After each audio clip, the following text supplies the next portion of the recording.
좋아요, 구독. KB증권 프라임센터 투자 콘텐츠팀 유영아 과장님과 연결해 보도록 하겠습니다. 과장님, 안녕하십니까? 네, 안녕하세요. 네, 반갑습니다. 늘 수급적으로 자세하게 종목 이야기를 좀 해주고 계시는데 수급 변동성이 굉장히 큽니다. 어떤 부분부터 짚어볼까요? 네, 전체적인 수급 변동성 어제 금융투자 메모를 짚어드렸는데요.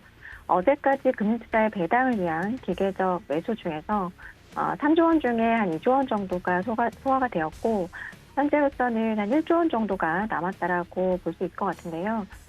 다행히도 어제 같은 경우 코스닥이 장중 낙폭을 좀 축소를 하면서 10월의 전저점을 깨지 않는 상황이었습니다. 다행히 좀 낙폭을 축소하는 부분이 나왔는데 오늘 아침처럼 금융투자의 매물이 다시 좀 쏟아질 경우에는 언제든 전저점은 깰 수 있는 위치이기 때문에 어제 말씀드렸던 대로 전저점을 깨버린다면 신용매물을 포함한 세입세 물량이 다소 출회될 수 있기 때문에 금융투자의 남은 물량 1조 원이 아마 1월 말까지 점진적으로 소화가 될 것 같은데요.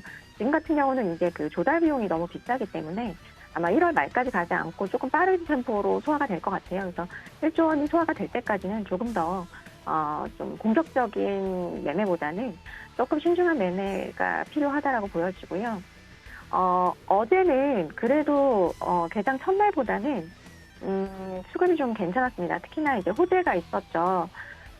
어제 수급을 섹터로 나눠서 말씀을 드리면 크게 로봇과 미디어 컨텐츠, 중국 리오프닝, 그리고 전력기기 쪽으로 집중되었다라고 보시면 좋을 것 같은데요.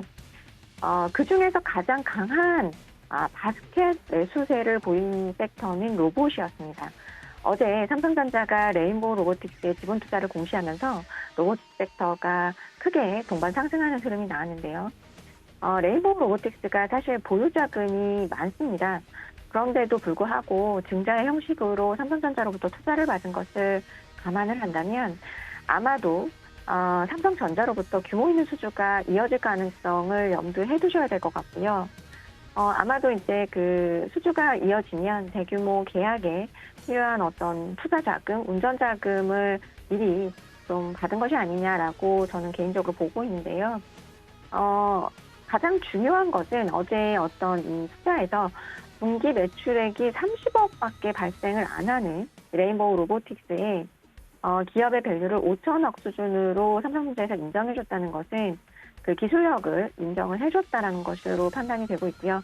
협동 로봇에 그러면서 가치가 좀 부각될 수 있는 계기가 될 수 있을 것 같습니다. 이 로봇 섹터의 종목은 상당히 많습니다. 그런데 도대체 어떤 종목을 골라야 하는지 좀 제가 이제 이 서울경제에서 시황을 하면서 초반에 말씀을 드렸었죠. 이족 보행에 대한 어떤 기술력을 보유한 기업, 그다음에 미국의 수출 레퍼런스가 있는 기업, 그리고 협동 로봇에 대한 기술력이 있고 이것으로 매출이 발생하는 기업, 그다음에 감속기에 국산화가 되어 있는 기업, 이것 중에서 교집합이 되면 훨씬 더 좋다라고 말씀을 드렸고 그중에서 이제 어제 레인보우 로보틱스가 부각이 된 것인데요. 좀 압축해서 말씀을 드리면 결국은 이제 산업용 협동 로봇 쪽으로는 두산이나 레인보우 로보틱스 쪽, 그다음에 뭐 뉴로메카 같은 종목들 보시면 좋을 것 같고요. 감속기 같은 경우는 STG나 SDB테크 정도 보시면 될 것 같고, 그다음에 삼성전자 관련 로봇 관련 기업으로는 인파 정도로 압축을 하시면 좋을 것 같고, 실제로도 어제 수급도 이러한 종목들로 압축이 되어서 들어왔다라고 보시면 좋을 것 같고요. 그래서 어제 이어서 오늘도 로봇 섹터 강세를 보이고 있는데 로봇주들 하나씩 좀 자세하게 살펴드리겠습니다. 먼저 앞서 말씀드린 협동 로봇 관련주라고 말씀드린 두산인데요. 뭐 두산 같은 경우는 자회사 로보틱스가 상장사였다면 레인보우 로보틱스의 시총의 2배 정도는 지금 평가를 받아야 된다라고 판단을 하고 있거든요. 왜냐하면 두산 로보틱스의 매출 규모가 이 레인보우 로보틱스의 4배 수준이고요. 국내 MS1이고 글로벌 4위의 MS를 가지고 있는 협동 로봇 기업이기 때문에 가치가 부각될 수 있다고 보고 있고요. 지분 가치만 본다면 한 1조 원이 넘는다라고 보는데 현재 두산의 시총이 1조 원 정도거든요. 그렇기 때문에 이 두산의 나머지 본업들, 그다음에 계열사 가치가 평가가 되지 않은 상당한 저평가라고 보여지기 때문에 로봇 관련된 어떤 이 밸류가 부각이 된다면 충분히 여기서 업사이드는 생길 수 있다라고 말씀드리고 싶고요. 두 번째로는 제우스입니다. 제우스는 사실 이제 반도체 장비에서 알고 계시는 분들이 많은데요. 자동화 로봇 사업부가 있어요. 그런 부분이 오늘 부각이 되면서 오늘 상승을 하는 것 같은데, 이 사업부, 로봇 사업부의 3분기 누적 매출액이 거의 700억 가까이 됩니다. 레인보우 로보틱스 3분기 누적 매출액 100억 원이거든요. 그렇기 때문에 올해 제우스의 로봇 매출 성장세가 크게 기대가 될 수 있을 것 같고요. 아직 시장에서는 조금 잘 알려지지 않은 로봇 종목이기 때문에 밸류라든지 가격의 프라이싱이 아직 안 되어 있다고 보여지고요. 어제 외국인이 다시 5만 주 팔고 개인이 40만 주를 받았습니다. 아마도 CFD 계좌 쪽에서의 어떤 교체 매매가 이루어졌던 걸로 보여지고요. 이 매물이 크게 어떤 이 종목을 안 좋아서 매도한 것이 아닌 이제 계좌의 교체 정도라고 보시면 되지 않을까라고 판단을 하고 있고요. 그리고 이제 오늘 시장에서 조금 강하게 상승하고 있는 유로메카인데요. 어제 이제 그 CFD 계좌 쪽에서 좀 매수를 많이 했습니다. 이 회사는 협동로봇 기업입니다. 레인보우 로보틱스가 키스트 출신의 키스트 출신들이 만든 회사라고 본다면 유로메카는 포항공대 출신들이 만든 회사거든요.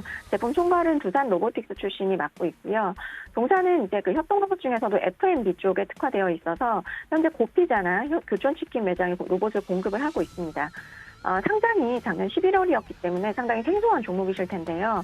상장 당시에는 사실 로봇 섹터 분위기가 좀 좋았어요.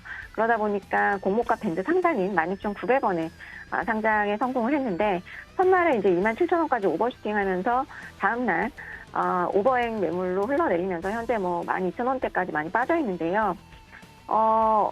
제가 볼 때는 어제도 그 로봇 섹터 상승하면서 오르다가 좀 빠진 걸로 봐서는 오버행 물량이 꽤 나왔다라고 보여지고요.